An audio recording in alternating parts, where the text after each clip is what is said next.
ब्रह्मा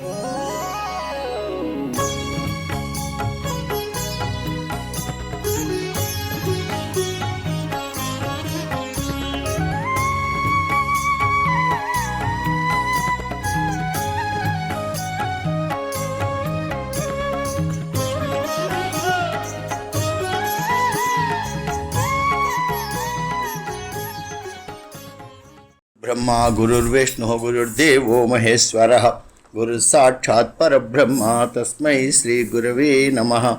रामायण रहस्यज्ञं रम्यवाक्यविशारदम् अनन्तगुणसङ्घातम् अपलार्यमहं भजे।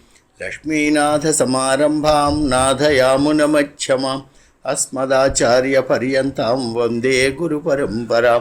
यो नित्यमच्युतपदाम्बुजयुग्मरुक्मव्यामोहतस्तदितराणि तृणाय मेने। अस्मद्गुरोर्भगवतोऽस्य दैकसिन्धोः रामानुजस्य चरणौ शरणं प्रपद्ये। पितामहस्यापि पितामहाय प्राचेतसादेशफलप्रदाय श्रीभाष्यकारोत्तमदेशिकाय श्रीशैलपूर्णाय नमो नमस्तात्। ज्ञानानन्दमयं देवं निर्मलस्फटिकाकृतिम् आधारं सर्वविद्यानां हयग्रीवमुपास्महे। अभङ्गुरकलादानस्थूललक्षत्वमीयुषे तुङ्गाय महसे तस्मै तुरङ्गाय मुखे नमः। सीतारामगुणग्रामपुण्यारण्यविहारिणौ वन्दे विशुद्धविज्ञानौ कवीश्वरकपीश्वरौ। नमोस्तु रामाय सलक्ष्मणाय नमोस्तु देव्यै जनकात्मजायै नमोस्तु वातात्मभुवे वराय नमोस्तु वल्मीकभवाय तस्मै। उद्भवस्थितिसंहारकारिणीं क्लेशहारिणीं सर्वश्रेयस्करीं सीतां नतोऽहं रामवल्लभां। नान्या स्पृहा रघुपते हृदये स्मदीये सत्यं वदामि च भवान् अखिलान्तरात्मा। भक्तिं प्रयच्छ रघुपुङ्गवनिर्भरां मे कामादिदोषरहितं कुरु मानसञ्चा। असाध्यसाधकस्वामिन् असाध्यं तव किं वद रामदूता कृपासिन्धो मत्कार्यं साधय प्रभो। यत्र यत्र रघुनाथकीर्तनं तत्र तत्र कृतमस्तकाञ्जलिं बाष्पवारि परिपूर्णलोचनं मारुतिं नमत राक्षसान्तकं। मर्कटेशमहोत्साह सर्वग्रहविनाशन शत्रून् संहार मां रक्षा श्रियं दापय मे प्रभो। दक्षिणे लक्ष्मणो यस्य वामे च जनकात्मजा पुरतो मारुतिश्चैव तं वन्दे रघुनन्दनं। जयत्यतिबलो रामो लक्ष्मणश्च महाबलः राजा जयति सुग्रीवो राघवेणाभिपालितः। दासोऽहं कौसलेन्द्रस्य रामस्याक्लिष्टकर्मणः हनुमान् शत्रुसैन्यानां निहन्ता मारुतात्मजः। लोकशोकापहाराय रावणं लोकरावणं रामो भूत्वा वधीद्यस्तं गोविन्दं विन्दतं मनः। गुर्वर्धे त्यक्तराज्यो व्यचरदनुवनं पद्मपद्भ्यां प्रियायाः पाणिस्पर्शाक्षमाभ्यां रुजितपथरुजो यो हरीन्द्रानुजाभ्यां। वैरूप्या चोर्पणख्या प्रियविरहरुषारोपितभ्रूविजृम्भतस्तब्धिबद्धसेतुः खलदवदहनः कौसलेन्द्रो अवतान्नः। आपदामपहर्तारं दातारं सर्वसम्पदां लोकाभिरामं श्रीरामं भूयो भूयो नमाम्यहं। శ్రీరఘునందన పరబ్రహ్మణే నమః. అస్మద్గురుభ్యో నమః. బంధులారా, ఈరోజు ప్రత్యేకంగా ఆంజనేయ స్వామి వారి యొక్క జన్మదినోత్సవం అనేటువంటి దాన్ని జరుపుకుంటాం. హనుమత్ జయంతి అంటే మనకి పరాశర సంహిత ప్రకారంగా ఆంజనేయ స్వామి వారు వైశాఖ మాసంలో కృష్ణపక్షంలో పూర్వాభాద్ర నక్షత్రంలో దశమి తిథిలో శనివారం నాడు జన్మించాడు అని చెప్తారు. వైశాఖే మాసి కృష్ణాయాం దశమ్యాం మందవాసరే పూర్వాభాద్ర ప్రభూతాయ మంగళం శ్రీ హనుమతే అని మనం ఆంజనేయ స్వామి వారికి నీరాజనం ఇస్తూ ఉంటాం. అటువంటి హనుమత్ స్వామి యొక్క గుణకర్మలు అనేటువంటివి కొంచెం శ్రవణం చేయాలి. ఎందుకంటే హనుమంతుడు ప్రధానంగా దాస భక్తికి ఉదాహరణగా ఉంటాడు. స్వామి యొక్క సన్నిధి ఎప్పుడూ కూడా రాముల వారి యొక్క పాదముల చెంతనే ఆయన యొక్క నివాసము అనేటువంటిది అన్నమాట. హనుమంతుడు ప్రధానముగా వాయుదేవుడి యొక్క కుమారుడు. మనకి శ్రీమద్ రామాయణం బాలకాండలో రామ జననానికి ముందర వృక్ష వానర ఉత్పత్తి అని 17వ సర్గ, 18వ సర్గలో రామచంద్ర ప్రభు అవతరిస్తాడు. బ్రహ్మగారు దేవతలందరినీ పిలిచి, స్వామి దశరథుడికి 4 కుమారులుగా రావడానికి అంగీకరించాడు. మీరు కూడా మీ అంశలతోటి భూలోకంలో వృక్ష వానర గోపుచ్చములుగా జన్మించవలసింది. నేను ఇంతకు ముందరనే ఒకసారి ఆవలించినప్పుడు నా నోటి నుండి జాంబవంతుడు వచ్చాడు. అలాగే మీరు మీ అంశలతోటి వాళ్ళందరినీ సృష్టించవలసింది అని చెప్పినప్పుడు అక్కడ చాలా స్పష్టంగా మనకి చెప్తాడు వాల్మీకి భగవాన్, మారుతస్యాత్మజ శ్రీమాన్ హనుమాన్ నామ వీర్యవాన్. అంటే వాయుదేవుడి యొక్క అంశ చేత స్వామి ఆవిర్భవించాడు. ఎలా ఉంటాడు ఆయన? వజ్ర సంహననోపేతో, అంటే దృఢం లాంటి వజ్రం లాంటి దవడలు కలిగినటువంటి మహానుభావుడు. వైనతేయ సమోజవే, గరుత్మంతుడు లాంటి వేగం కలిగినటువంటి వాడు. సర్వవానర ముఖ్యేషు బుద్ధిమాన్ బలవానపి, వానరులందరిలోకి కూడా బుద్ధిమంతుడు బలవంతుడు అని మనకి చాలా స్పష్టంగా హనుమంతుడి యొక్క జన్మ వృత్తాంతాన్ని వాల్మీకి భగవానుడు చెప్పాడు. తర్వాత ఆయన యొక్క జన్మని గురించి కిష్కింధాకాండలో సీతమ్మ లంకలో ఉంది అని సంపాతి మాట విన్న తర్వాత సముద్రాన్ని ఎలా దాటాలి, లంకకి ఎలా వెళ్ళాలి, సీతమ్మను ఎలా దర్శించాలి అని వానరులందరూ చింతాక్రాంతులై ఉండేటువంటి స్థితిలో జాంబవంతుడి యొక్క ప్రేరణ చేత ఆంజనేయ స్వామి వారు తన యొక్క శక్తిని తెలుసుకున్నటువంటి వాడే పెద్ద రూపాన్ని ధరించి వానరులకు ఉండేటువంటి దుఃఖాన్ని తొలగించడానికని ఆయన 100 రోజుల సముద్రాన్ని దాటి లంకకి వెళ్ళడానికి నిర్ణయించుకున్నాడు. ఆ సందర్భంలో జాంబవంతుడు హనుమంతుడి యొక్క జన్మ వృత్తాంతాన్ని కీర్తిస్తాడు. తర్వాత సుందరకాండలో 35వ సర్గ అనుకుంటా, అందులోనే ఆంజనేయ స్వామివారు స్వయముగా సీతమ్మకి చెప్పుకుంటారు, నేను కేసరి అనేటువంటి వానరుడి యొక్క పుత్రుణ్ణి, వాయుదేవుడి యొక్క ఔరస కుమారుణ్ణి. ఒక రాక్షసుణ్ణి సంహరించటానికని చెప్పి దేవతలందరూ కూడా మా తండ్రి గారిని ప్రార్థిస్తే అప్పుడు నేను అంజనయందు వాయుదేవుడి యొక్క తేజస్సుతోటి అవతరించినటువంటి వాడిని అయ్యాను అనేటువంటిది అన్నమాట. ఆ విధంగా మనకి సుందరకాండలో ఆ విషయం కనపడుతూ ఉండేటువంటిది. అక్కడ కూడా చాలా స్పష్టముగా ఆయన వాయుదేవుడి యొక్క కుమారుడు అనేటువంటి విషయమే చెప్పబడుతుంది. కానీ మనకి చాలా చోట్ల ఆంజనేయ స్వామి వారు సాక్షాత్తు శివుడి యొక్క తేజస్సుతోటే అవతరించాడు అనేటువంటి విషయం చెప్పబడుతుంది. కానీ ఆ విషయాన్ని వాల్మీకి భగవానుడు అంత స్పష్టముగా ఎక్కడా కూడా మనకి నిర్దేశించలేదు. శంభసాధనుడు అనేటువంటి రాక్షసును సంహరించటానికని చెప్పి మహర్షులందరూ ప్రేరేపిస్తే నా తండ్రి గారైనటువంటి కేసరి ఆ రాక్షసును సంహరించటానికని వెళ్ళాడు.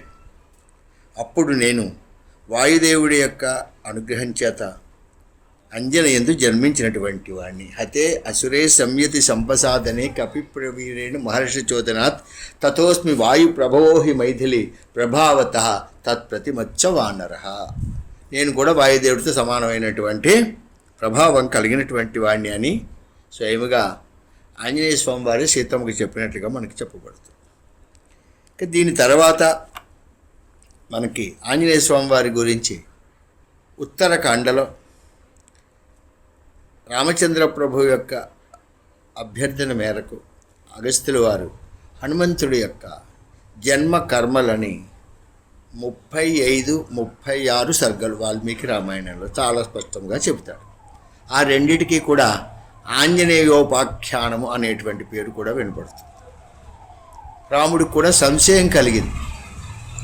రావణుడు వాలి బలవంతులే, కానీ వాళ్ళిద్దరికన్నా హనుమంతుడు బలవంతుడని నేను అనుకుంటున్నాను. కానీ ఆయన బలం ఎక్కడా మనకి కనపడదు. సుగ్రీవుడిని ఆశ్రయించి ఉన్న వాలి సుగ్రీవుని తరుముతుంటే ఈయన కూడా ఏమీ తెలియనటువంటి వాళ్ళలాగా శక్తిహీనుడిలాగా సుగ్రీవుడి వెనకాల పరిగెత్తాడు. హనుమంతుడు చేసినటువంటి కర్మలని ఎవ్వరూ కూడా చేయలేరు. కానీ సుగ్రీవుడు కష్టాల్లో ఉన్నప్పుడు ఈ హనుమంతుడు వాలిని సంహరించి ఎందుకు సుగ్రీవుడిని రక్షించలేదు? దీన్ని బట్టి నాకేమనిపిస్తోందంటే హనుమంతుడి యొక్క శక్తి సామర్థ్యములు ఆయనకి తెలియవేమో అనేటువంటి సందేహం కలుగుతుంది. మహానుభావ, మీరు ఈ విషయం చెప్పవలసింది అనగానే, రామచంద్ర, నీవు చెప్పింది యథార్థమే. హనుమంతుడికి ఆయన శక్తి సామర్థ్యములు అనేటువంటివి తెలియవు. కాబట్టి హనుమంతుడి యొక్క పుట్టుకను గురించి, ఆయన చేసినటువంటి కర్మల గురించి నీకు వినాలని కుతూహలం ఉంటే నేను తప్పకుండా చెబుతాను అని ఆంజనేయ స్వామి వారు అక్కడ ఉండగానే అగస్త్యుల వారు చెబుతారు. ఇంకా ప్రధానంగా వాల్మీకి రామాయణాన్ని బట్టి ఆయన వాయుదేవుడి యొక్క అంశగానే మనకు చెప్పబడుతుంది. కానీ హనుమంతుడిని రుద్రాంశ సంభూతుడిగా కూడా చెప్తాం. మనకి మిగిలిన పురాణాల్లో కూడా ఉంటుంది. స్థాపయామాస రామభక్తి భూలోకంలో రామభక్తిని స్థాపించటానికని సాక్షాత్తు శంకరుడే హనుమంతుడిగా అవతరించాడు అనేటువంటి విషయం చెప్పబడుతుంది.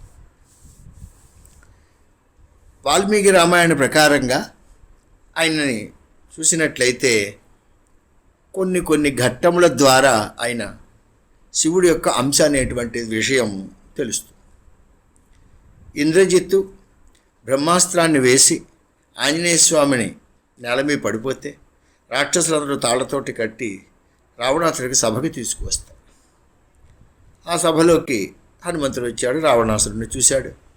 రావణాసురుడు కూడా హనుమంతుడిని చూశాడు. చూసినప్పుడు ఆయన కొన్ని మాటలు చెప్పుకున్నాడు. ఎవరైనా అని ఆయనను చూడగానే నందీశ్వరుడి కింద కనపడ్డాడు. నేను కైలాస పర్వతాన్ని పెకలించేటప్పుడు నన్ను శపించినటువంటి నందీశ్వరుడే ఈ రూపంలో ఉన్నాడు. కిమేష భగవాన్ నంది భవే సాక్షాదిహాగత ఏన సప్తోస్మి కైలాసే మయా సంచాలితే పురా.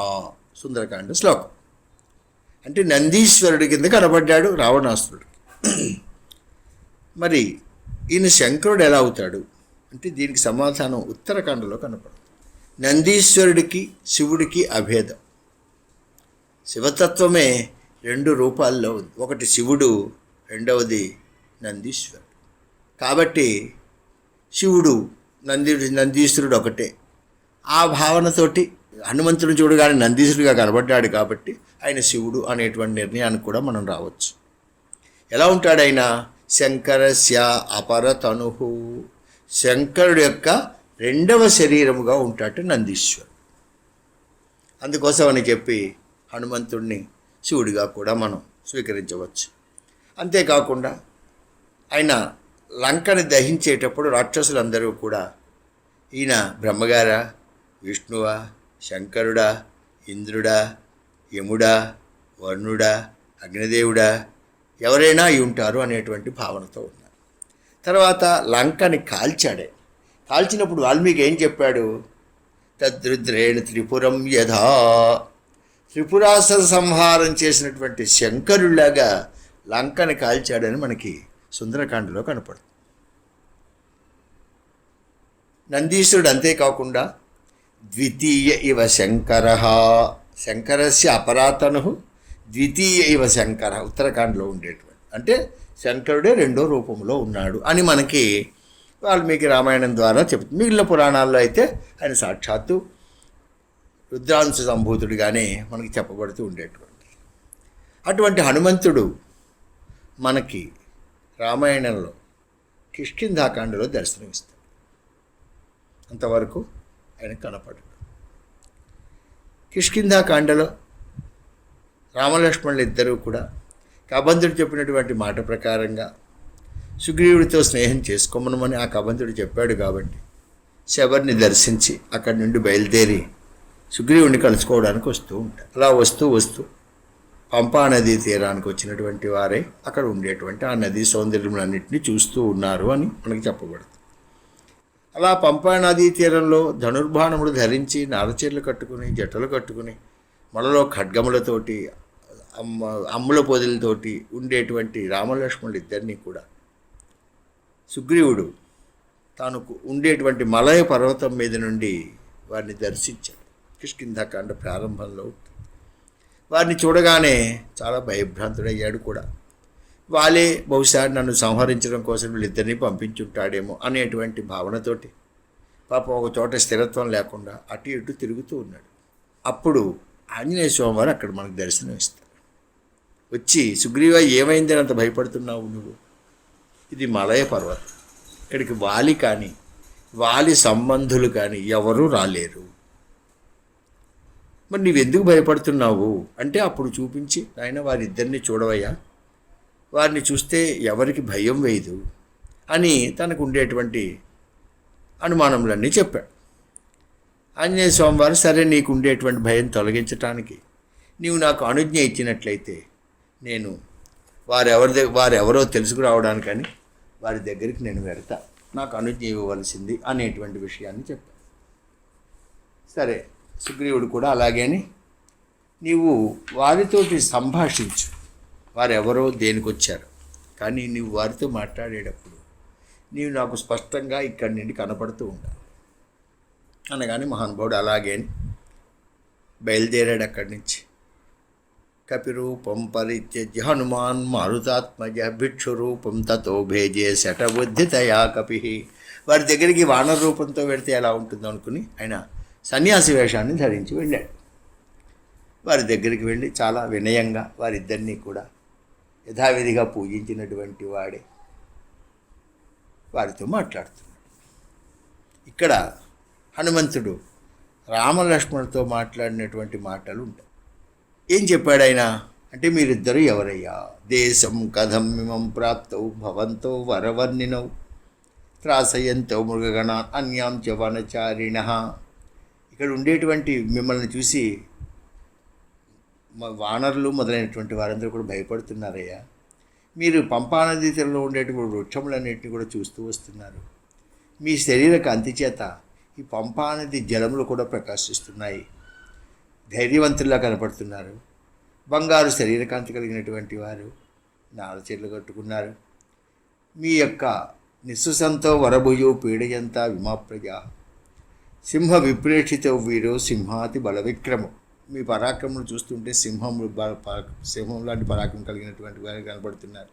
మీ చేతిలో ఉండేటువంటి ధనుసులు ఇంద్రధనుస్సుల్లో ఉన్నాయి. తర్వాత మీరిద్దరూ కూడా దేవతలేమో అనిపిస్తోంది నాకు. ఎందుకో తెలుసా, ఈ భూమండలాన్ని రక్షించడానికి మీరిద్దరూ వచ్చారేమో అనుకుంటున్నాను. ఒకరికి ఒకరు సరిపోయినటువంటి రూపంతో ఉండేటువంటి వారు. యదృచ్ఛేయ సంప్రాప్తౌ చంద్రసూర్యో వసుంధర. చంద్రసూర్యులు ఇద్దరు కూడా భూమికి దిగివచ్చినట్లుగా కనపడుతున్నారు. విశాలమైనటువంటి వక్షస్థలం కలిగినటువంటి వారు. మనుషో దేవరూపిణవు. నీవు దేవతలే మనుష్య రూపాన్ని ధరించి వచ్చారేమో. మీ యొక్క బాహువులున్నాయి. ఆయతాచ్య సువృత్తాచ్య బాహవ పరిగోపమాహ సర్వభూషణ భూషారహ కిమర్థం న విభూషిత. అన్ని ఆభరణాలు ధరించటానికి తగినటువంటి మీ బాహువులు ఉన్నాయి. ఎలా ఉన్నాయి ఇవి అంటే ఏనుగు తొండములలో ఉండేటువంటి, కానీ ఒక్క ఆభరణం కూడా లేకుండా ఎందుకు వచ్చినటువంటి వారు. మీరిద్దరూ ఉభయోగ్యం వహమ్మన్యే రక్షితుం పృథివీమిమాం. ఈ భూమండలాన్ని రక్షించడానికి సామర్థ్యం కలిగినటువంటి వారిగా అనిపిస్తున్నారు. మీ అమ్ముల పొదిలో ఉండేటువంటి బాణములు కుబుసం విడిచినటువంటి సర్పంలా ఉన్నాయి. మీ ఖడ్గాలు కూడా అద్భుతంగా ఉన్నాయి. నేను మీతో ఇంతలా మాట్లాడుతున్నాను, మీరు నాతో ఎందుకు మాట్లాడరు అని సుగ్రీవో నామధర్మాత్మ కచ్చిత్ వానరయూథప. సుగ్రీవుడు అనేటువంటి వానరుడు ధర్మాత్ముడు ఉన్నాడు. ఆయన పాపం అన్నగారి చేత తరువబడినటువంటి వాడే జగత్తంతా తిరుగుతున్నాడు దుఃఖంతో. ఆయన చేత పంపబడినటువంటి వాడిని హనుమాన్ నామ వానరః, నా పేరు హనుమంతుడు. యువాభ్యాం సహధర్మాత్మ సుగ్రీవం సఖ్యమిచ్చతి. మీ ఇద్దరితోటి మా సుగ్రీవుడు స్నేహం కోరుకుంటున్నాడు. తస్యమం సచివం విత్తం వానరం పవనాత్మజం. నేను ఆ సుగ్రీవుడి యొక్క మంత్రిని. భిక్షురూపం ప్రతిచ్ఛన్నం. సుగ్రీవుడికి ప్రియం చేయాలని చెప్పి ఈ సన్యాసి రూపాన్ని ధరించి వచ్చాను. ఇలా మహానుభావుడు మాట్లాడాడు. ఇంత మాట్లాడి అయినా ఏవముక్త్వాద్ హనుమాంస్తో వీరో రామలక్ష్మణో వాక్యజ్ఞో వాక్యకుశల పునర్నోవాచ కించన. ఇంత మాట్లాడి మౌనంగా ఉన్నాడు. హనుమంతుడు మాట్లాడటంలో చాలా నేర్పడతాడు. వాక్య కుశల. రామలక్ష్మణులు ఇద్దరు హనుమంతుడు మాట్లాడినటువంటి మాటల్లో ఉండేటువంటి విషయాన్ని అర్థం చేసుకోగలిగినటువంటి వారు కాబట్టి వాక్యజ్ఞం అనేటువంటి. సరే, ఈ మాటలన్నీ విన్నటువంటి వాడై రామచంద్ర ప్రభు ప్రహుష్టవదన శ్రీమాన్ భ్రాతరం పార్శ్వతస్థితం, పక్కనే ఉండేటువంటి తమ్ముడితో చెబుతున్నాడు, ఈ మహానుభావుడు సుగ్రీవుడి యొక్క మంత్రిడయ్యా మన రాక కోసమని ఎదురు చూస్తూ ఉన్నాడు. కాబట్టి నీవు తమభ్యభాష సౌమిత్రే సుగ్రీవ సచివం కపిం, సుగ్రీవుడి యొక్క మంత్రితోటి మాట్లాడు. వాక్యజ్ఞం మధురైర్వాక్య స్నేహయుక్తం అరిందమ. ఈయన మాటలన్నీ చాలా మధురంగా ఉన్నాయ్యా, స్నేహంతో కనవేసుకున్నట్లుగా ఉన్నాయి. ఈ మహానుభావుడు ఋగ్వేదాన్ని, యజుర్వేదాన్ని, సామవేదాన్ని కూడా అధ్యయనం చేసి ఉంటాడు. వ్యాకరణాన్ని కూడా అనేక సార్లు పెద్దల ద్వారా విని ఉంటాడు. ఇంతసేపు మాట్లాడిన ఒక్క అపశబ్దము, పొల్లు శబ్దం అనేటువంటిది కూడా లేదు. ఈయన మాట్లాడేటప్పుడు ఆయన ముఖములో కానీ, నేత్రముల యందు కానీ, లలాటం యందు కానీ, కనుబొమ్మల యందు కానీ, శరీరంలో ఇతర అవయవముల యందు కానీ ఏ దోషము అనేటువంటిది లేదు. విషయాన్ని మరీ సందిగ్ధంగాను మరీ విస్తరంగాను కాకుండా మాటిమాటికి ఆగకుండా వాక్యం మాట్లాడుతున్నాడు. ఈయన యొక్క వాక్కు మధ్యమ స్వరంలో ఉంది. వాక్కు కూడా సంస్కార క్రమ సంపన్నంగా ఉంది. ఆయన వాక్కు మంగళాన్ని కలిగించేటట్లుగా ఉంది, వినేటువంటి వారి యొక్క మనసులు దోచుకునేటట్లుగా ఉంది అని హనుమంతుడి యొక్క వాగ్వైభవాన్ని ప్రశంసిస్తాడు. నాన్ ఋగ్వేద వినీతస్య నా యజుర్వేద ధారిణః న సామవేద విదుషః శక్యమేవం ప్రభాషితం నూనం వ్యాకరణం కృష్ణం అనేన బహుధా శృతం బహువ్యాహరతాన్ని నకించిదపశబ్దితం న ముఖే నేత్రయోర్వాపి లలాటే చ భువోస్తదా అన్యేష్వపి చ గాత్రేషు దోషః సంవిదిత క్వచిత్ అవిస్తరమసందిగ్ధం అవలంబితమద్రుతం ఉరస్తం కంటకం వాక్యం వర్తతే మధ్యమేశ్వరే సంస్కారక్రమ సంపన్న అద్రుత అవిలంబితం ఉచ్చారిత కళ్యాణిం వాచ్యం హృదయహారిణిం అనయా చిత్రయా వాచా త్రిస్థాన వ్యంజనస్తయా కస్య నారాజ్యతే చిత్తం ఉజ్జితాస్య హరేరపి ఏవం విధో యస్య దూతో న భవేత్ పార్థివస్యతు సిద్ధ్యంతి కథం తస్య కార్యాణం గతయోనకః ఏవం గుణగణైర్యుక్త యస్యస్య కార్యసాధకాః తస్య సిద్ధ్యంతి సర్వార్థ దూతవాక్య ప్రచోదిత. రామచంద్ర ప్రభు హనుమంతుడి యొక్క వాక్కులు విన్నటువంటి వాడై ఆయన మాట్లాడినటువంటి విధానాన్ని ప్రశంసిస్తాడు. అంటే హనుమంతుడి యొక్క వాక్యం వల్ల రాజులు ఇతర రాజులతో విరోధం అనేటువంటిది ఉన్నా ఇటువంటి వాడు కనుక దూతగా ఉన్నట్లయితే చంపటానికి కత్తి ఎత్తినటువంటి వాడు కూడా కత్తిని కింద పడేసి పాదముల చెంత వాలేటట్లుగా చేయగలిగినటువంటి వాగ్వైభవం కలిగినటువంటి ఈయన 3 వేదాలు చదువుకున్నాడు. తర్వాత వ్యాకరణం అనేటువంటి దాన్ని కూడా బాగా చాలాసార్లు విన్నాడు అని ఆయన్ని ప్రశంసించాడు. అంటే హనుమంతుడు అడిగినటువంటి ప్రశ్నల్లో ఆ వేదముల్లో ఉండేటువంటి విశేషములు అనేటువంటి దాన్ని చెప్తారు. కాబట్టి తద్వారా రామచంద్ర ప్రభు ఈయన వేదములని అధ్యయనం చేశాడు అనేటువంటి విషయాన్ని నిర్ధారించుకుంటాడు. అంటే హనుమంతుడి యొక్క వాగ్వైభవం. తర్వాత ఆయన సుగ్రీవుడికి కూడా సరి అయినటువంటి సమయంలో ఆయన రాజ్యం పొంది తారా వాలి భార్యలుగా వచ్చిన తర్వాత వారితోటి సుఖములు అనుభవిస్తూ సురాపానం చేస్తూ సమయాన్ని గడిపేస్తున్నాడు. వర్ష ఋతువు వెళ్ళిపోయింది, శరదృతువు వచ్చింది. సుగ్రీవుడు ఏమీ ప్రయత్నం చేయటం లేదు. హనుమంతుడు ఆ సమయాన్ని గుర్తించి ఆయన దగ్గరికి వెళ్ళాడు. వెళ్ళి, సుగ్రీవ, నీవు రామానుగ్రహం వల్ల రాజ్యాన్ని పొందావు, ఆయనకి మాట ఇచ్చావు, కానీ నీవు ఈ సుఖాల్లో ఉండి సీతాన్వేషణానికి ఏమీ ప్రయత్నం చేయటం లేదు. అంటే రాముడికి నేను సహాయం చేయకపోతే సీతను పొందడని నీవేమీ అనుకోవద్దు, ఆయన ఆ పనిని చేసుకోగలడు, కానీ నీకు ఒక అవకాశం అనేటువంటిది కూడా ఉంది అని చెబితే అప్పటికప్పుడు వానరులకందరికీ కబురు పంపించాడు సుగ్రీవుడు హనుమంతుడి యొక్క ప్రేరణ వల్ల. అలాగే లక్ష్మణస్వామి కోపంతో వస్తాడు. ఇప్పుడు నన్ను ఏం చేయమంటావు అంటే, అంతరేనా అంజలిబద్ధ, ఏం లేదే 2 చేతులు జోడించి రావు లక్ష్మణుడి కాళ్ళ మీద పడిపోమని చెప్పాడు. చంపాలని కోరుకుతూ వచ్చేసాడు.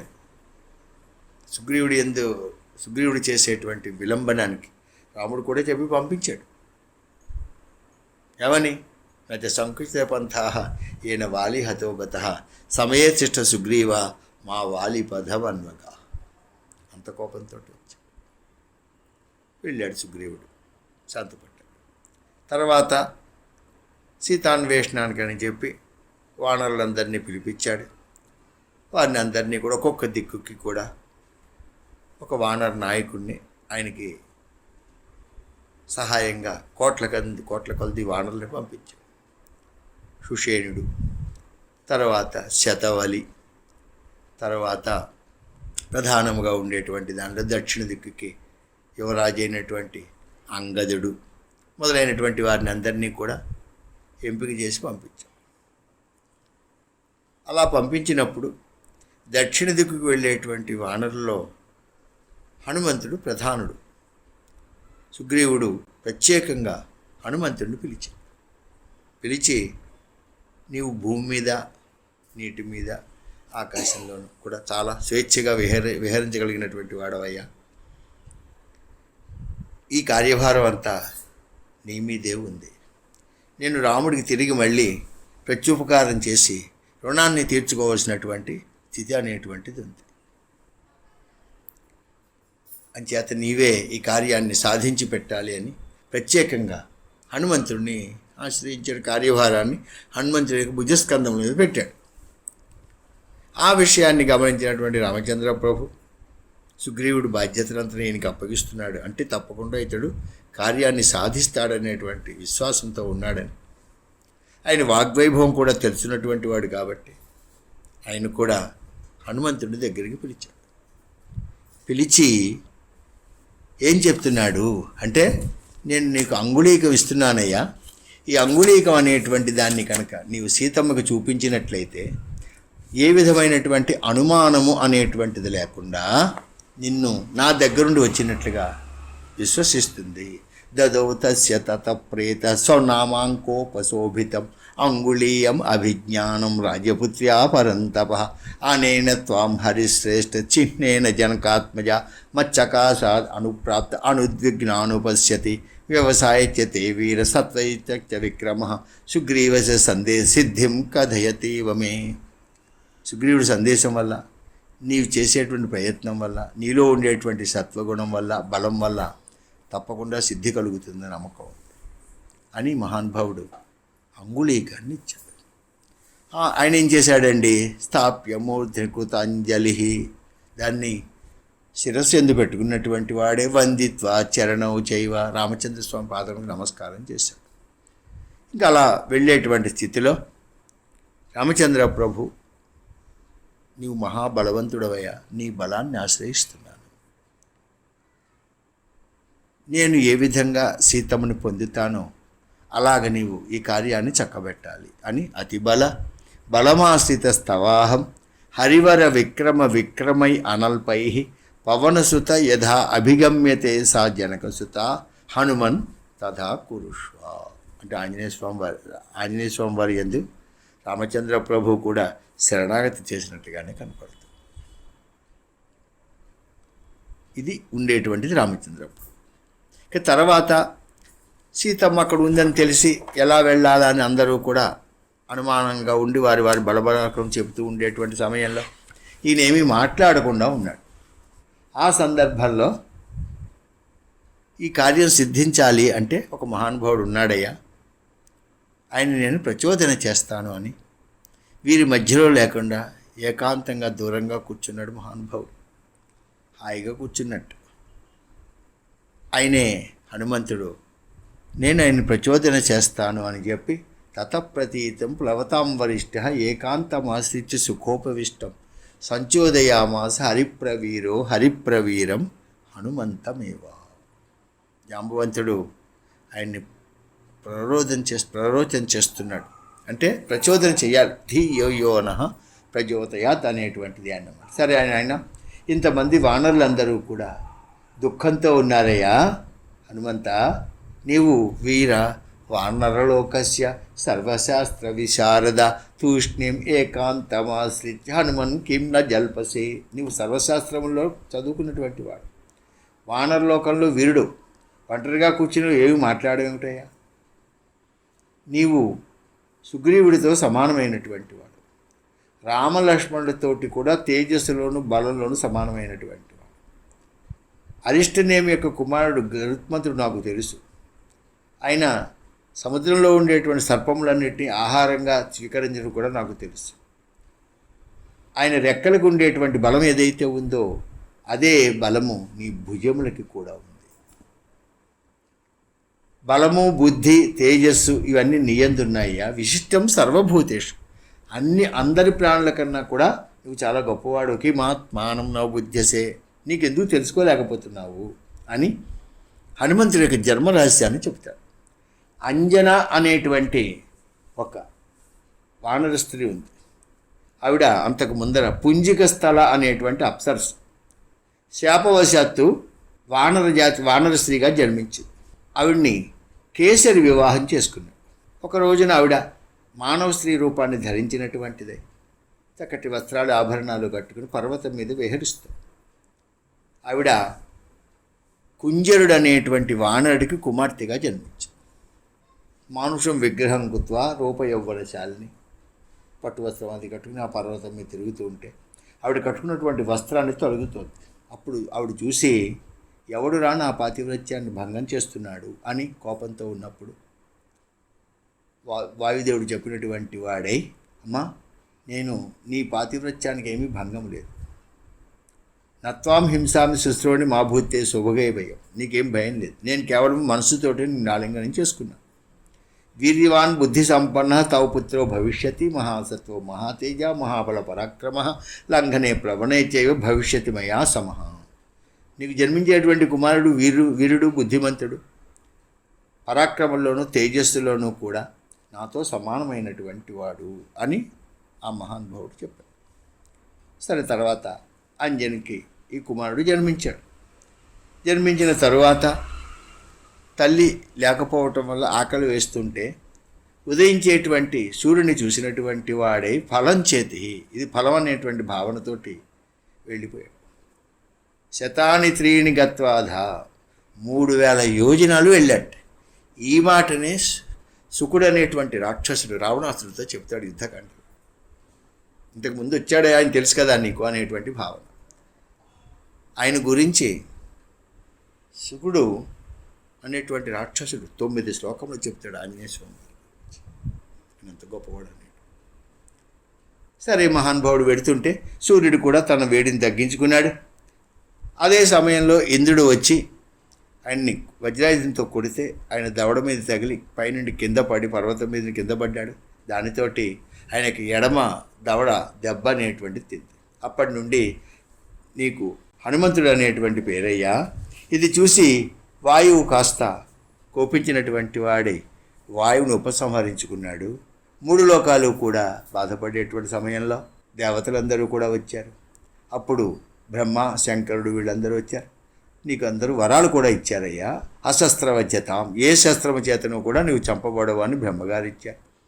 అలాగే వజ్రం చేత దెబ్బ తగలడం అనేటువంటి దాని చేత ఇంద్రుడు సంతోషించినటువంటి వాడై నీకు హనుమంతుడు అనేటువంటి నామకరణం చేశాడు. తర్వాత నీకు స్వచ్ఛంద మరణం అనేటువంటి దాన్ని కూడా ఇచ్చాడయ్యా. నీవు తేజస్సులో వాయువుతో సమానమైనటువంటి వాడవు. మేమందరము కూడా ప్రాణములు ప్రాయోపవేశానికి సిద్ధపడి ఉన్నాం. మమ్మల్ని అందరినీ రక్షించడం నీవే తగినటువంటి వాడవు. త్రివిక్రమే మయా తాత స శైల వానకారణ, నేను పూర్వకాలంలో స్వామి వామనమూర్తి అవతారాన్ని ధరించి బలిచక్రవర్తి దగ్గర దానం పుచ్చుకుని త్రివిక్రముడు అయినప్పుడు నేను 21 సార్లు ఆయనకి ప్రదక్షిణ చేసి భూమండలం అంతా తిరిగా. నేను ఇదానీమహం వృద్ధ, ఈవేళ వృద్ధుడిని అయిపోయాను, అంత పరాక్రమం లేదు. అంచేత నీవు ఇప్పుడు విజృంభించాలి. తద్వీర్యం ద్రష్టు కామేయం సర్వవానరవాహిని, మేమందరం కూడా నీ పరాక్రమం చూడాలనుకుంటున్నాం. ఉత్సిష్ట హరిశార్దూల లంఘయస్వ మహార్ణవం, నీవు సముద్రాన్ని దాటవలసిందే అని మహానుభావుడు ఆయన జన్మ వృత్తాంతాన్ని కీర్తించాడు. దానితోటైనా తతస్వై జాంబవతా ప్రచోదిత ప్రతీత వేగ పవనాత్మజ కభి ప్రహర్షయస్తాం హరివీరవాహినిం చకార రూపం మహదాత్మనస్తదా. జాంబవంతుడి యొక్క ప్రచోదన వల్ల ఆయన శక్తి సామర్థ్యం అని తెలిసినటువంటి వాడే వానరులందరినీ సంతోషింపజేయటానికి చాలా గొప్పదైనటువంటి రూపాన్ని పొందాడు. తర్వాత ఆ మహానుభావుడు లంకా నగరానికి వెళ్ళడానికి నిర్ణయించుకున్నాడు. సవేగ వాన్వేగ సమాహితాత్మ హరిప్రవీర పరవీర హంత మనస్సమాధాయ మహానుభావో జగామలంకాం మనసా మనస్వీ. మనసుతో లంకకు వెళ్ళాడు. ఆ మహేంద్ర పర్వతాన్ని అధిష్ఠించినటువంటి వాడయ్యాడు. ఇది కిష్కింధాకాండలో హనుమంతుడు సముద్రాన్ని లంఘించడానికి చేసేటువంటి ప్రయత్నం కింద కనపడుతుంది. అంటే హనుమంతుడి యొక్క జన్మ వృత్తాంతాన్ని జాంబవంతుడు కీర్తించాడు. ఎందుకంటే ఆయనకు ఒక శాపం, యథాతే స్మారితే కీర్తి తదాతే వర్ధతే బలం, ఉత్తరాఖండలో ఉండేటువంటి విషయం. అందుకోసం హనుమంతుడిని ఎప్పుడూ కూడా పొగుడుతూ ఉండాలి. పొగడ్తలకి లొంగనవాడు ఎవడుంటాడండి, హనుమంతుడు కూడా లొంగుతాడు ఉండేటువంటిది అన్నమాట. ఇక్కడ మనకి అంటే కిష్కింధాకాండలోనే ఆయన మనకు కనపడతాడు. అంటే హనుమంతుడిలో ఏ లక్షణాలు ఉన్నాయి? బుద్ధి, బలం, ధైర్యం అన్నీ ఉన్నాయి. బుద్ధి, బలం, యశో, ధైర్యం, నిర్భయత్వం, అరోగతం, అజాడ్యం, వాక్పటుత్వం చ హనుమస్మరణాత్ భవే. హనుమంతుడిని స్మరిస్తే ఈ లక్షణాలన్నీ వస్తాయి. సరే, ఏ ఏ దేవతలు ఏ ఏ వరాలు ఇచ్చారనేటువంటి విషయాన్ని మనకి ఉత్తరాఖండలో తెలియజేస్తుంది. తర్వాత ప్రధానంగా మనకి 5వ కాండ, ఇదంతా హనుమంతుడి యొక్క వైభవం, సుందరకాండ. శృత్వాత్ పంచమం కాండం. ఈ 5వ కాండలో హనుమత్ విజయాంకితం, హనుమంతుడి యొక్క విజయం అనేటువంటిది దీనిలో తెలియజేస్తుంది. అందుకోసమని సుందరకాండ అంటే హనుమంతుడు సుందరుడు. సరే, అనేక విధములైన రాముడు సుందరుడు, సీతమ్మ సుందరి, అశోకవనం సుందరంతో ఉండేటువంటిది. తర్వాత ఆ సుందరకాండలో ఉండేటువంటి శ్లోకములు, అందులో ఉండేటువంటి కథ, అందులో ఉండేటువంటి మంత్రము అన్నీ కూడా సుందరమై. సుందరకాండలో హనుమంతుడు ప్రత్యేకంగా మనకి ఇంచుమించులో చాలా సర్గల వరకు కనపడతాడు. మధ్యలో మొదటి నుండి చిట్ట చివరి వరకు కూడా.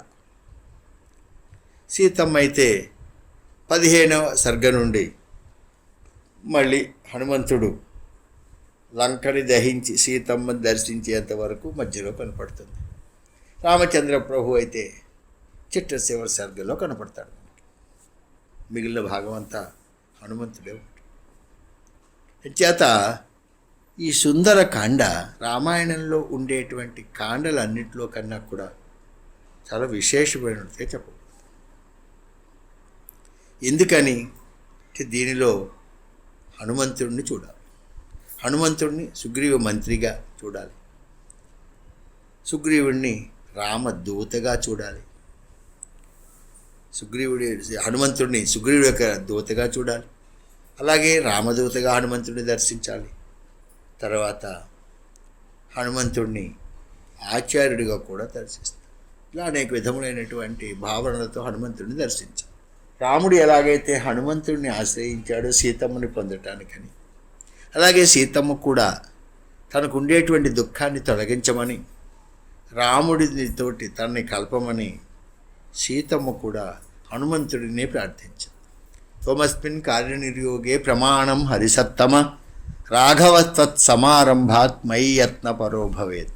త్వమస్మిన్ కార్యనిర్యోగే ప్రమాణం హరిసత్తమ హనుమన్ యత్నమాస్థాయ దుఃఖక్షయకరో భవ యథాసచ మహాబాహుర్మాం తారయతి రాఘవ అస్మా దుఃఖాంబు సంరోధాత్వం సమాధాతు మర్హసి. 3 శ్లోకాలు ఉంటాయి ఇందులో. అంటే ఈ 3 శ్లోకముల ద్వారా సీతాదేవి హనుమంతుడిని ప్రార్థించింది. అంటే అటు రాముడి చేత ఇటు సీతమ్మ చేతను కూడా మహానుభావుడు ఆశ్రయింపబడ్డాడు. హనుమంతుడికి వాగ్వైభవంతో పాటుగా సమయానికి తగినటువంటి కార్యములను చేయటంలో కూడా నేర్పరితనం కలిగినటువంటి వాడు. రాముడి యొక్క పరిపూర్ణమైనటువంటి స్వరూపం యందు పరిపూర్ణమైనటువంటి విషయం గ్రహించినటువంటి వాడు, అంటే కూలంకషమైనటువంటి ప్రజ్ఞ కలిగినటువంటి వాడు రాముడు విషయంలో. ఆయన దూత కాబట్టి శత్రువు అయినటువంటి రావణాసుడికి కూడా హితాన్ని బోధిస్తాడు. సీతమ్మకి రాముడు ఇంకా రాడు, నేను మరణించడమే మంచిది, ఆత్మహత్య దోషం అని తెలిసిండు కూడా ఇంతకన్నా గత్యంతరం లేదు, రావణాసుడు నన్ను ఎలాగా బ్రతకనివ్వడు, నేను రావణాసుడిని స్వీకరించలేను, కాబట్టి ఆత్మహత్య అనేటువంటిది నాకు శరణ్యము అనేటువంటి భావనతో ఉన్నాడు. ఆ సమయంలో మరణించబోయేటువంటి సీతమ్మకి మళ్ళీ జీవించటానికి రామకథ అనేటువంటి దాన్ని వినిపింపజేశాడు. తద్వారా సీతమ్మకి మళ్ళీ జీవించేటువంటి స్థితి కలిగింది. అంటే రామకథ చనిపోయేటువంటి వారిని అందరినీ కూడా బ్రతికింపచేస్తుంది. అది హనుమంతుడు కీర్తించినటువంటి వాడయ్యాడు. ఆ విధంగా సీతమ్మని జీవింపజేశాడు. అలాగే సీతమ్మ యొక్క క్షేమవార్తని చెప్పి రాముణ్ణి జీవింపజేశాడు. రాముడి యొక్క యోగక్షేమములు అనేటువంటి దాన్ని చెప్పి సీతమ్మని బ్రతికించినటువంటి వాడయ్యాడు. తర్వాత వానరులందరినీ బ్రతికింపజేశాడు. సీతమ్మ జాడ తెలుసుకుని దక్షిణ దిక్కులో ఉండేటువంటి జాంబవదాది వానరులందరికీ కూడా దుష్టా సీత అని చెప్పించే వాళ్ళందరికీ కూడా మళ్ళీ జీవితం మీద ఆశని కలిగించినటువంటి వాడయ్యాడు. తర్వాత హనుమంతుడి యొక్క బలపరాక్రమం మనకి యుద్ధకాండలో కూడా చాలా స్పష్టంగా కనపడుతుంది. అందులో ఇంద్రజిత్తు బ్రహ్మాస్త్రం చేత 72 కోట్ల మంది వానరులందరినీ కూడా సంహరించి వెళ్ళిపోతాడు. అందరూ కూడా యుద్ధరంగంలో పడి ఉన్నారు. తలలు తెగిన వాళ్ళు, చేతులు తెగిన వాళ్ళు, కాళ్ళు తెగిన వాళ్ళు, పక్కలు తెగినటువంటి వాళ్ళు, ఇలా వాళ్ళందరూ. అందులో ఎవరు బతికున్నారో ఎవరు పోయారో కూడా తెలియదు. ఆ బ్రహ్మాస్త్రమికి బంధము లేనటువంటి వారు ఇద్దరే ఉన్నారు. ఒక మహానుభావుడు విభీషణుడు, రెండో మహానుభావుడు ఆంజనేయుడు. ఇది వీళ్ళిద్దరూ కూడా చేతిలో కాగడాలు పట్టుకుని యుద్ధరంగంలో ఎవరెవరు ప్రాణాలతో ఉన్నారో చూద్దామని బయలుదేరారు. అలా బయలుదేరి చూస్తున్నారు, ఎక్కడ పడితే అక్కడ వానరులు పడిపోయి ఉన్నారు. జాంబవంతుడి దగ్గరకు వచ్చారు. ఆయన వృద్ధుడు, పడిపోయి ఉన్నాడు. కళ్ళు విప్పి చూడలేనటువంటి స్థితిలో ఉన్నాడు. ఆ సమయంలో విభీషణుడు వచ్చి జాంబవంతుడిని పలకరిస్తాడు. ఏం జాంబవంత శ్రేష్ఠ, ఆరోగ్యంగా ఉన్నావా అని ప్రశ్నిస్తే వెంటనే ఆయన అంజనా సుప్రజాయేనా ఒకటే మాట వేస్తాడు. అంటే అంజనాదేవి కన్నటువంటి సంతానం హనుమంతుడు ఎవరైతే ఉన్నారో ఆయన క్షేమంగా ఉన్నాడా అని అడిగాడు. ఈయన అడిగింది ఆయన యోగక్షేమాలను అడిగాడు విభీషణుడు. జాంబవంతుడు చెప్పింది హనుమంతుడు క్షేమంగా ఉన్నాడా. ఎందుకని అంటే ఈ సమయంలో ఆయన మీదనే జీవితాశ అనేటువంటిది ఉంది. అంటే వృద్ధులైన జీవించాలని ఎంత ఆశతో ఉంటారో చాలా స్పష్టంగా చెప్తారు. జీవితాశ బలియశ అని బ్రహ్మగారు మనకి భాగవతంలో చెబుతాడు. ఆయనకు కూడా ఇంకా జీవించాలని కోరిక కూడా ఉంది. అందుతో ఇలా అడిగాడు. అప్పుడు సుగ్రీవుడు విభీషణుడు విన్నటువంటి వాడే, ఇదేమిటి ఈ మహానుభావుడు హనుమంతుడిని అడుగుతున్నాడు, రామలక్ష్మణులు ఇద్దరు ఉన్నారు, వానరాజు సుగ్రీవుడు ఉన్నాడు, తర్వాత యువరాజు అంగదుడు ఉన్నాడు, వాళ్ళెవ్వరినీ కూడా ఎలా ఉన్నారని అడగకుండా హనుమంతుడిని అడుగుతున్నాడేమిటి అని సందేహం కలిగింది. కస్మాత్ పృచ్చసి మారుతి అంటే ఆయన అన్నాడు, హనుమంతుడు జీవించి ఉంటే వానర బలం అంతా మరణించిన వానర బలము జీవించినట్టే, హనుమంతుడు మరణించి మిగిలిన వానరులందరూ ఉన్న వానర సైన్యం నశించినట్టు. హనుమత్ ఉజ్జిత ప్రాణే జీవంతోపి వయం హత. హనుమంతుడి ప్రాణం పోతే మేమందరూ జీవించున్నా చనిపోయిన వాళ్ళే లెక్కం అని అడిగాడు. వెంటనే హనుమంతుడు వచ్చి జాంబవంతుడి కాళ్ళు పట్టుకుని, తాతగారు ఏం చేయమంటారు నాయన, ఈ సమయంలో నీవే మాకందరికీ అని ఇదే పర్వత ప్రాంతంలో ఈ ఔషధి పర్వతం అనేటువంటిది ఉందని, అక్కడ 4 రకములైనటువంటి ఔషధులు ఉన్నాయని దాన్ని తీసుకురమ్మని మహానుభావుడు చెప్పాడు. వెళ్ళి తీసుకొచ్చి వానరులందరినీ బ్రతికింపచేశాడు. సంజీవిని అని ఉండేటువంటిది. తర్వాత ఇంకొకసారి రావణాసురుడు రాముడితో యుద్ధం చేస్తూ, విభీషణుడు కూడా అక్కడ ఉంటే చాలా కోపంతో విభీషణుడి మీద శక్తి అనేటువంటి ఆయుధాన్ని ప్రయోగించాడు. అది చూసి విభీషణుడికి ప్రాణ సంకటం ఏర్పడుతోందని లక్ష్మణస్వామి ఎదురకుండా వచ్చాడు. ఆ శక్తి లక్ష్మణుడి మీద ప్రయోగించాడు. లక్ష్మణుడు నేల మీద పడిపోయాడు. పడిపోతే రావణాసుడితో యుద్ధం చేస్తున్నాడు రామచంద్ర ప్రభు. ఇప్పుడు ఏం చేయాలి? సరే వీళ్ళని జాగ్రత్తగా చూస్తూ ఉండి నేను రావణాసుడు యుద్ధం చేస్తానని సరే ఆయన్ని దూరంగా పరాక్రమం చేత గాలి మేఘాలను చిందరవం చేసినట్లుగా చేస్తే రావణాసుడు వెళ్ళిపోయాడు. వెళ్ళిపోయిన తర్వాత పాప ఏడుస్తున్నాడు. ఎవరు? రామచంద్ర ప్రభు. ఎందుకని? ఈ లక్ష్మణ, నువ్వు నేను అరణ్యానికి వస్తుంటే నాతో పాటు ముందరగా వచ్చావు. లక్ష్మణుడు మరణించాడని రాముడి యొక్క ఆలోచన. కాబట్టి ఇప్పుడు నీవు మరణించావు కాబట్టి నేను కూడా నిన్నే అనుసరిస్తాను. దేశంలో ఎక్కడైనా భార్యలు కావాలంటే లభిస్తారు. సఖ్య సీత సమా నారి అంటాడు. సీతమ్మ లాంటి భార్య ఎక్కడైనా దొరకవచ్చు. దేశే దేశే కళత్రాణి దేశే దేశే చ బాంధవాః తంతు దేశం న పశ్యామి యత్ర భ్రాత సహోదర. నీలాంటి తమ్ముడు ఎక్కడ లభిస్తాడయ్యా అని పాపం దుఃఖిస్తూ ఉంటే శిశువుడు వచ్చిన ఆయన లక్ష్మణుడు మరణించలేదు. మరణించిన లక్షణాలు ఇలా ఉండవు అంటే అప్పుడు హనుమంతుడిని పిలిచిన ఆయన మళ్ళీ ఇంతకుముందు జాంబవంతుడు చెప్పాడే ఆ సంజీవిని తీసుకురావాలంటే మళ్ళీ వెళ్ళి మళ్ళీ తీసుకొచ్చాడు. అంటే లక్ష్మణుడు బ్రతకటానికి, రాముడు బ్రతకటానికి, సీతమ్మ బ్రతకటానికి, భర్త శత్రుఘ్నులు తల్లులు బ్రతకటానికి కారణం హనుమంతుడు. అంటే అందరికీ ప్రాణదానం చేస్తాడు. ప్రాణస్వరూపుడే ఆంజనేయ స్వామి. కాబట్టే వాయువే ప్రత్యక్షమైనటువంటి దైవం. నమస్తే వాయో అని మనకి తైత్తరీయ ఉపనిషత్తు కూడా చెబుతుంది. త్వమేవం ప్రత్యక్షం బ్రహ్మ. ఎందుకని? శరీరం ఎంత ఉన్నా అందులో ప్రాణం లేకపోతే అది జడం. అందుకోసమే పరమాత్మని విష్ణు సహస్రనామంలో ప్రాణద ప్రాణద ప్రాణద ప్రాణద అని 4 సార్లు విష్ణు సహస్రనామంలో ఒకే నామం వస్తుంది. అంతకన్నా ఎక్కువ నామాలు ఏం లేవు. అందుకోసం ప్రాణదాయ నమః ప్రాణదాయ నమః ప్రాణదాయ నమః అనే ఒక నామాన్ని చెప్పుకుంటున్నా సరిపోతుంది. అంటే ప్రాణం ఇచ్చేవాడు ఆయనే. వాయువే ప్రధానమైనటువంటి వాడు. ఆ విధంగా వారిని అందరినీ రక్షింపచేశాడు, జీవింపచేశాడు.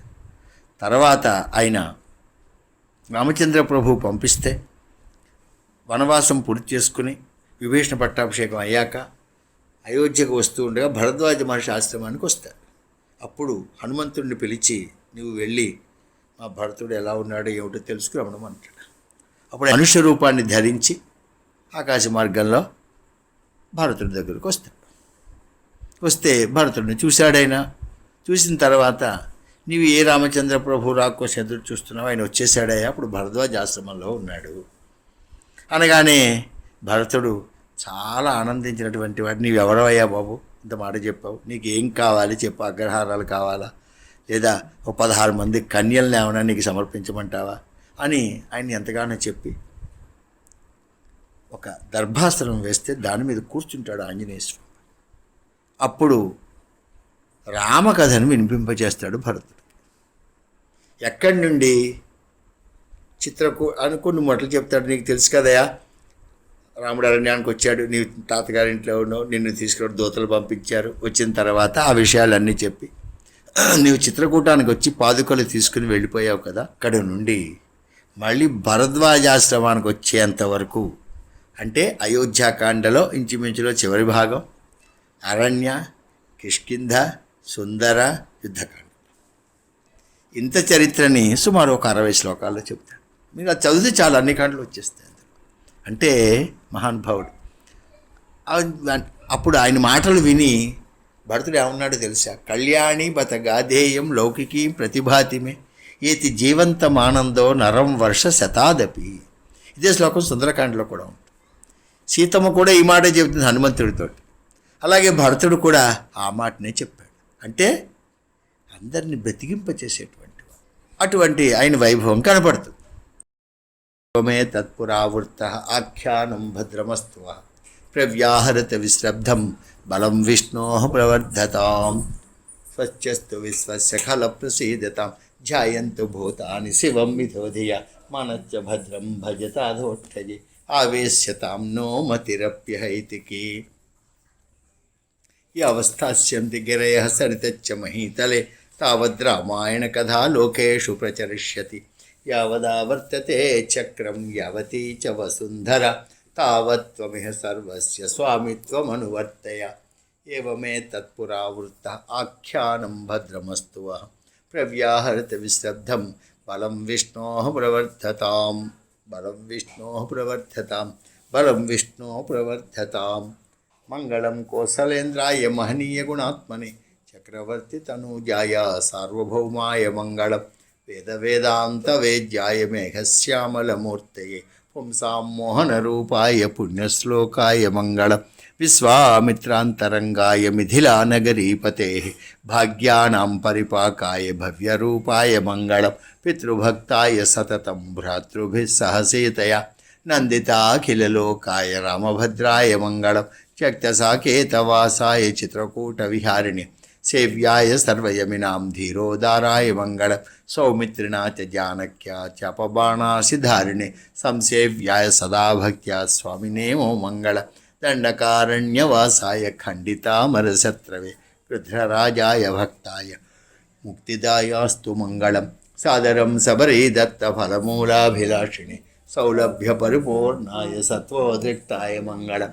హనుమత్సమవేతాయ హరీశాభీష్టదాయిని వాలిప్రమథనాయాస్తు మహాధీరాయ మంగళం శ్రీమతే రఘువీరాయ సేతోల్లంఘిత సింధవే జితరాక్షసరాజాయ రణధీరాయ మంగళం విభీష్ణకృతే ప్రీత్యాలంకాభీష్టప్రదాయిని సర్వలోకశరణ్యాయ రామచంద్రాయ మంగళం ఆసాద్య నగరేం దివ్యామభిషిక్తాయ సీతయా రాజాధిరాజరాజాయ రామభద్రాయ మంగళం సర్వదైవ శిరోరత్నమంజీర రంజితాంగ్రే జానకీ ప్రాణనాథాయ మమ నాథాయ మంగళం పవనతనయ సంకటహరణ మంగళమూరతి రూప్ రామలఖన సీతా సహిత హృదయ బసహు సురభు వైశాఖే మాసి కృష్ణాయాం దశమ్యాం మందవాసరే పూర్వాభాద్రప్రభూతాయ మంగళం శ్రీ హనుమతే మంగళాశాసనపరైర్మదాచార్య పురోగమైః సర్వైశ్చ పూర్వైరాచార్యై సత్కృతాయాస్తు మంగళం.